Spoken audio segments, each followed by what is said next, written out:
여러분 안녕하세요. 경제 읽어주는 남자 김광석입니다. 반갑습니다. 오늘은 IMF의 경제전망 보고서를 좀 집중해부해보는 시간을 갖도록 하겠습니다. 이번에도 IMF는 경기 침체가 세계적으로 장기화될 것이다 라고 경고를 하고 있는데요. 그런 모습들을 명확히 좀 들여다보는 시간을 갖도록 하겠습니다. 여러분 보고 계시는 이 그림은 집이 어떤 모습입니까? 굉장히 풍요롭고 따뜻한 그런 봄 환경에 놓여져 있는 그런 오손도손한 가정의 모습처럼 보이는 듯 합니다. 근데 사실 이 집은요, 이렇게 정말 요동치는 파도, 요동치는 정말 울퉁불퉁한 흔들리는 세계 경제 속에 놓여져 있습니다. 그러니까 범위를 우리가 어떻게 두고 보느냐에 따라서 우리의 시야에 따라서 제대로 볼 수도 있고 제대로 못 볼 수도 있다. 그러니까 세계 경제를 보지 않고 우리가 경제를 들여다보면 범위를 한정시켜 놓고 이렇게 볼 수 있지만 사실은 범위를 넓게 본다면 굉장히 위태로운 상황에 놓여 있을 수도 있다. 제가 드리는 이 이야기를 이제 범위 한정 성향이라고 하는데요. 그런 관점에서 내가 어디에 지금 놓여져 있고 나는 어디로 가고 있는지 세계 경제의 흐름을 보시고 그 안에서 나는 어느 위치에 놓여져 있는지를 확인하실 수 있는 시간이 됐으면 좋겠습니다. 정말 요동치고 있는 세계 경제다라고 표현을 해드렸는데요. 더군다나 이 중동 불안은 정말 빨리 하루아침에 종식됐으면, 내일 아침 딱 되면 종식됐으면 하는 그런 사안인데요. 또 이것이 우리 경제에 굉장히 큰 불안을 가져다 주고 있는 상황입니다. 이런 상황 속에서 IMF는 월드 이코노믹 아웃룩 보시는 이 보고서를 발표를 했는데, 이 보고서의 제목 Steady but Slow, 여기에 좀 주목을 해볼게요. 이 Steady but Slow의 개념은 보시는 것처럼 사실 가장 유명한 영어식 표현이 Slow but Steady이거든요. 좀 천천히 걷지만 지속적으로 걷는다. 마치 토끼와 거북이 이야기에서 거북이의 모습처럼 좀 긍정적으로 표현한 거예요. 느릴 수는 있지만 지속적이다라는 표현이 긍정적인 표현인데 이거 반대로 바뀌었죠. Steady but slow. 좀 경제가 뭐 큰 탈 없이 팬데믹 경제 위기처럼 큰 탈 없이 지내는 듯 하지만 그러나 너무나 이 저성장의 고리에 갇혀 있다라는 표현이 될 수 있겠죠. 그런 면에서 지금부터 하나하나 IMF 경제전망 보고서 속에 담겨 있는 세계 경제의 근본적인 흐름을 보도록 하겠습니다. 이번에 IMF가 발표한 세계 경제 전망치는 보시는 것처럼 3.22%입니다. 23년에도 3.22%, 올해도 3.2%, 또 내년에도 3.22%로 저성장이 고착화된다. 경기 침체 국면이 지속된다라고 표현하고 있습니다. 2020년 팬데믹 경제 위기, 이런 모습이 경제 위기라고 제가 강조를 해드렸고요. 경제 활동이 급격히 수축되는 경제 위기 상황을 지나서 경제가 L자형 경기 침체 국면에 놓여 있다. 세계 경제 성장률이 통상 한 3.7% 정도 수준을 유지해야 되는데 그 평년 성장률을 크게 밑돈 채, 우리나라로 치면 잠재 성장률을 밑돈 채 움직인다. 그러니까 저성장 혹은 경기 둔화, 좀 강하게 얘기하면 경기 침체. 지금 작년에도 경기가 안 좋았는데 올해도 여전히 경기가 안 좋구나 하는 경제 국면이 장기간 지속되는구나 하는 것을 보여주는 IMF의 전망치입니다. 그런데 이 3.2%의 의미를 다시 한번 되새겨 본다면 우리가 1980년 이후로 세계 경제가 경제 위기라고 불려졌던 그런 것이 딱 4번 있었습니다. 오일 쇼크, 그리고 IMF 외환 위기, 글로벌 금융 위기, 그리고 팬데믹 경제 위기. 그런데 IMF 외환 위기는 굳이 따지면 세계 경제 위기였다기보다는 아시아 국가들의 위기였다. 이렇게 우리나라를 비롯한 주요 아시아 국가들의 위기였다. 이렇게 좀 정리를 할게요. 이렇게 4번의 경제 위기가 있었고 경제 활동이 급격히 수축되는 그런 구간을 만났었죠. 근데 그 4번의 경제 위기를 제외해놓고 본다면 2023년, 24년, 25년까지의 3.2% 성장률은 매우 더디고 둔화된 저성장이 고착화된 국면이구나라고 확인하실 수 있고, 그 어떤 때보다도 명확하게 L자형 경기 침체 국면에 진입해 있는 모습이다. 그런데 더 심각한 이야기는 이 L자형 경기 침체가 장기간 지속될 것으로 전망하고 있다는 사실입니다.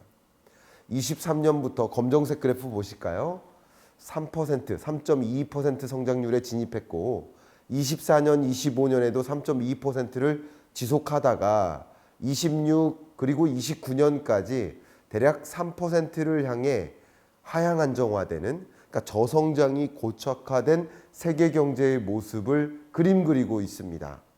또 역시 이 세계 경제를 둘로 쪼갤 수 있는데요. 첫 번째 파란색이죠. AE. AE는 Advanced Economies, 선진국들을 표현합니다. 미국, 유러피언 국가들, 또 한국을 포함한 뭐 호주, 캐나다 이런 선진국 권역, 일본을 포함한 선진국 권역들의 성장률도 나름 23년, 24년은 뭐 2% 언더로 지속되고 있는데 25년 이후에도 오히려 성장 둔화가 이어진다. 이렇게 전망을 하고 있고요.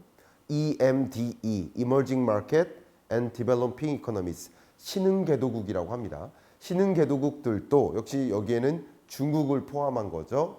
이 신흥개도국들도 저성장 고착화된다. 4%대 성장률을 나름 유지하다가 25년 이후에는 45%를 4%대를 밑도는 구간이다. 이렇게 표현하고 있네요.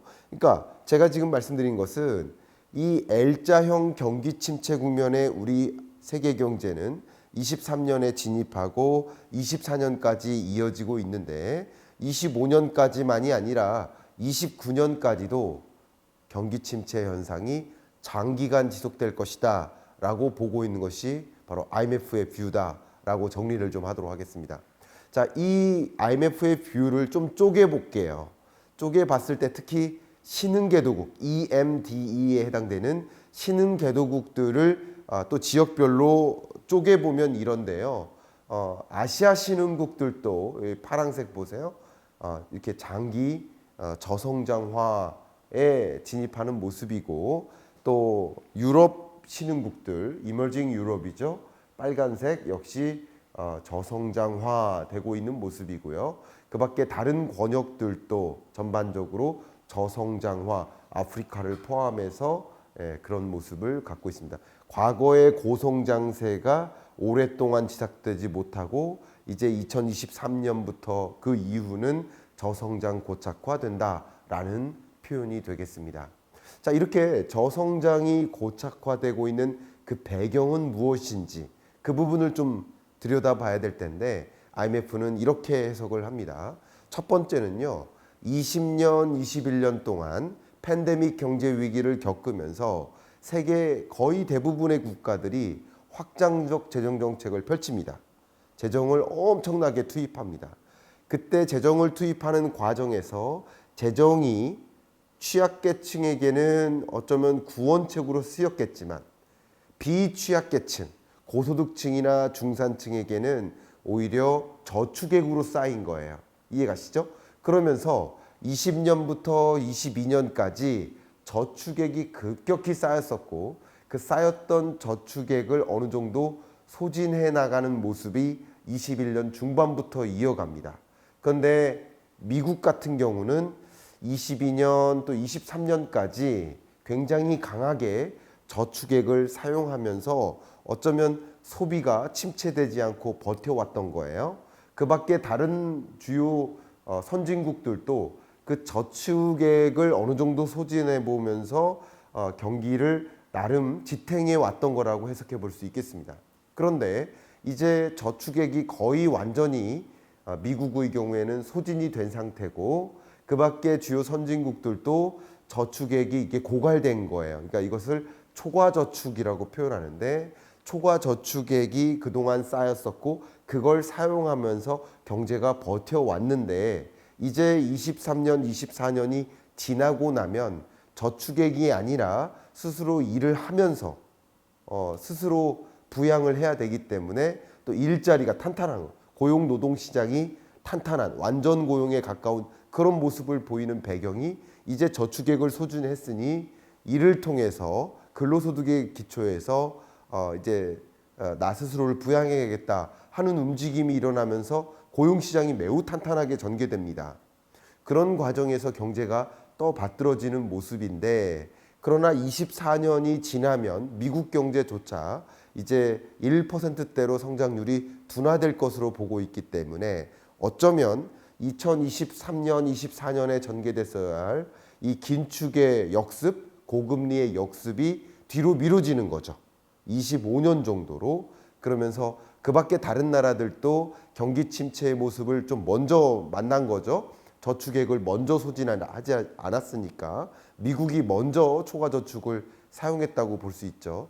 초과 저축 관점에서는 저성장의 고착화, 장기화가 예상되는 그 이유는 이게 어느 정도 소진되면서 후순위로 경기 둔화 현상이 나타나는 모습이 전개될 것이다 라고 보는 것이 IMF의 기본적인 뷰라고 볼 수 있겠습니다.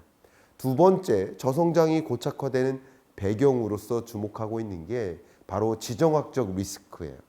세계 전역에 걸쳐서 중동 전쟁이 있고 러우 전쟁 끝나지 않았고 타이완 해협을 놓고 미중 간의 어떤 긴장감이 고조되고 있고 그 밖에 대북 리스크가 있고 이런 지정학적 리스크가 굉장히 많이 산발되어 있기 때문에 세계 전역에 전반적으로 이렇게 분포되고 있기 때문에 지정학적 긴장감이 고조되고 있고 그게 또 국제 유가를 불안정하게 만드는 요소로서 작용하고 있습니다. 그러니까 이런 요소들이 세계 경제에 작용하기 때문에 기본적으로 블록화가 이어지고 프래그멘테이션, 파편화되고 교역을 단절하고 보호무역주의가 형성되고 또 국제 유가가 급등하거나 불안정하게 전개됨에 따라서 물가 안정세가 더디게 작용하고 이런 것들이 저성장 고착화의 배경이라고 주목을 하고 있습니다. 또 역시 이런 지정학적 긴장감과 여러 가지 그 밖에 여러 가지 변수들이 동시에 작용하면서 세계 경제에 앞서 말씀드렸던 프래그멘테이션, 분절화가 전개되고 있다 이렇게 말씀드릴게요. 그러니까 세계가 블록화되고 있다. 글로벌라이즈가 되는 게 아니라 블록끼리만 경제적인 관계를 유지하고 있다. 이렇게 설명하는 것이 프래그멘테이션이죠. 근데 그 프래그멘테이션의 결과로 교역의 차질이 있을 텐데요. within block, 그 블록 내에서는 그나마 교역의 감소분이 적어요. 그러나 블록과 블록 간에는 굉장히 많은 그 교역량 감소가 이어진다라고 표현을 하고 있습니다. 블록화가 전개되고 보호무역주의가 팽배화되면서 블록 간에도 교역량 감소분이 대략 한 2.5%포인트 발생하고 특히 전략적인 분야, 그런 분야에서도 그나마 교역이 유지되겠습니다만 전략적인 분야에서도 교역량이 감소한다. 이걸 조금 구체적으로 설명드린다면 전략적인 분야만큼은 어쨌든 소재나 부품이나 장비나 혹은 서비스 교육도 마찬가지예요. 예를 들어서 설계라든가 반도체 설계 부분 이런 것들은 교육이 이어질 수밖에 없다라는 거예요. 그럼에도 불구하고 블록화가 전개되고 보호무역주의가 팽배되면서 블록 내에서도 교역이 감소하는 효과가 작용한다. 심지어 블록끼리는 어떨까요? 그죠? 다른 블록끼리, 다른 동맹국, 그러니까 미국 동맹국과 중북 우방국 이런 국가들과 권역 대 권역끼리는 교역량이 크게 감소하는 모습인 거고요. 당연히 전반적인 교역량도 5% 가까이 마이너스로 감소하겠지만 전략적인 분야에서도 비슷한 수준으로 교역량의 감소가 이어진다. 더군다나 이 권역 대 권역은 예를 들면 미국 우방국과 중국 우방국은 전략적인 분야만큼은 더 교역을 하면 안 되거든요. 이해가시죠? 왜냐하면 상대 권역에 대한 경제 제재를 가하거나 그들의 성장 동력 산업을 제재하거나 그들의 산업들이 융성되지 않도록 방어하기 위한 움직임이 일어나기 때문에 전략적인 부분에 있어서도 교역의 감소가 이어진다. 주로 블록 내에서 전략적인 교역이 이어진다. 이렇게 좀 볼 수 있겠네요. 이렇게 저성장의 고착화의 배경은 교역이 축소된다라는 것이고, 이렇게 되면 그동안의 교역이 비동맹국에 의존했던 이유는 뭘까요? 블록 내 다른 국가에 의존했던 이유는 뭘까요? 더 저렴해서죠. 근데 그 저렴한 걸 포기하고 자국 내에서 혹은 블록 내에서 더 비싼 소재, 더 비싼 장비를 이용해야 된다는 거죠. 생산성이 떨어진다는 것을 뜻합니다. 이렇게 저성장 고착화의 배경은 바로 프래그멘테이션이라고 정리를 할 수 있겠습니다. 그도 그럴 것이 그런 프래그멘테이션이나 앞에 말씀드렸던 지정학적 불안이나 이런 변수들이 작용하다 보니까 글로벌 트레이드도 어떻게 됩니까? 장기적으로 이렇게 둔화되는 현상을 보여줍니다. 그러니까 세계 GDP에서 교역이 차지하는 비중이 있을 텐데, 그렇죠? 그 교역이 차지하는 비중이 줄어들고 있다. 이미 글로벌 금융위기를 기점으로 해서 보호무역주의 시대로 치닫게 되고, 그러면서 교역량의 증가가 뚜렷하게 이어지지 않고 자국 내, 그죠? 자국 내 생산 중심으로 이어지고 있는데, 더군다나 2024년 이후로는 더 하향 안정화될 것이다. 그러니까 수출 중심으로 경제 규모가 커지기보다는 자국 내 생산 중심으로 GDP가 커진다. 이렇게 해석해 볼 수가 있겠죠. 저성장의 고착화의 주된 배경이 글로벌 트레이드가 이렇게 둔화된다. 그러니까 우리나라처럼 대외 의존도가 높은, 무역 의존도가 높은 나라는 저성장의 고착화의 이런 배경을 들여다보면 우리 한국 경제로서는 더더욱이나 설 데가 없겠다 하는 그런 안타까운 생각이 듭니다. 자, 이 과정에서 또 IMF의 경제 전망 보고서에 담긴 굉장히 중요한 내용이 바로 금리예요. 여러분들이 가장 관심 있는 주제죠. 통화 정책 기조는 어떻게 전개될까? 지금 보시는 것처럼 이 통화 정책 기조의 배경은 바로 물가 불안인 거거든요. 물가가 너무나 높게 치솟으면서 금리 인상을 했기 때문에 물가가 안정화되는 수순을 보면서 금리 인하를 단행할 거란 말이에요. 그런데 보시는 것처럼 물가 안정화가 나름 이어질 것으로 보고 있습니다. 세계적으로 또 신흥국, 선진국 할 것 없이 그래도 물가 상승률이 높았던 22년, 23년을 지나서 그래도 2%를 향해 안정화될 것으로 보고는 있습니다. 그러나 세계적으로 보았을 때 2017년에서 21년까지의 물가 상승률, 그리고 23년부터 26년까지의 물가 상승률을 비교해 보시면 물가 상승률이 완전히 떨어지진 않을 것이다. 그러니까 높은 물가가 나름 유지될 것이다. 저는 24년 경제 전망서에서 이런 흐름을 뉴 레지메 시대라고 표현했었죠. 그러니까 고물가의 고착화 이렇게 표현을 했겠죠. 그렇게 고물가의 고착화, 물가 상승률은 떨어질 것이겠지만 여전히 2%를 상회한 이 물가 상승률이 이어지기 때문에 높아진 물건 가격에 또 2% 오르고 또 2% 오르는 물가에 대한 부담은 장기화 될 것이다 라고 보고 있는 거예요. 그렇기 때문에 금리 인하 기조를 본다면 상대적으로 신흥국들이 먼저 금리 인하를 단행합니다. 왜냐하면 여기 보시는 것처럼 신흥국들이 생각했던 것보다 더 빠른 속도로 물가 안정화가 이어지고 있어요. 그렇기 때문에 신흥국들이 먼저 금리 정상화, 이 정도 금리는 너무 높아. 브라질이라든가 그 밖에 뭐 칠레라든가 이런 나라들은 이 정도 금리는 너무 높은 거야. 좀 금리를 정상화해야 돼 하는 움직임을 가져가지만 선진국들은 아직까지 움직이지 못하고 있는 모습이에요. 높은 금리를 나름 유지하고 있는 모습이에요. 그러나 앞으로는 어떨 것인가? IMF는 앞으로 미국이나 뭐 유로존도, 영국도 금리를 좀 정상화하는 5.5% 혹은 5% 수준의 금리에서, 유로존은 대략 4% 수준의 금리에서 기준금리를 그래도 정상화하는 5%는 너무 높아. 그럼 어디까지 인하할 것인가? 여전히 고물가가 장기화될 것으로 전망하고 있기 때문에 미국은 예전의 저금리가 아니라 3% 수준의 중립금리를 향해 가겠다. 또 역시 영국 같은 경우도 대략 한 3.5% 수준의 중립금리를 향해 가겠다. 뭐 유로존 같은 경우도 3% 수준의 중립금리를 향해 가겠다.